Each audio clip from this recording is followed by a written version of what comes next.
Welcome to Tenor Tech, where I solve the problems you didn't even know you had. You begin by confirming the essentials. Sign into iCloud and make sure Find My is active on the iPhone paired with your Airpods. Once done, open the Find My app and go straight to Devices. Tap your Airpods and study the last seen time and battery indicator. This gives you a starting point and narrows the search area. Make sure to note whether one or both Airpods were online last, because that changes the next steps you take.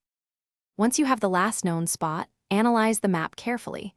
Switch to satellite view for landmarks and to standard for street names. If the map shows them as nearby, choose Play Sound to ping a reconnecting AirPod. Listen for subtle chimes. If they appear at a distant location, tap directions and navigate there. You may need to retrace recent routes. Also, make sure to enable Notify when found so you receive a push when they come back online, which saves future searching. You should now retrace your movements methodically.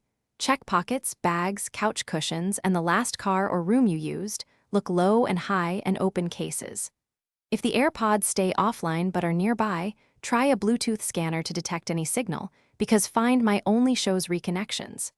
If all else fails, mark them as lost in Find My and prepare for replacement. Make sure you remove payment methods if you want to prevent misuse. Troubleshooting tip: if they never reconnect, reset the AirPods case and check iCloud device list for conflicts. Thanks for watching. Subscribe to keep your life in tune.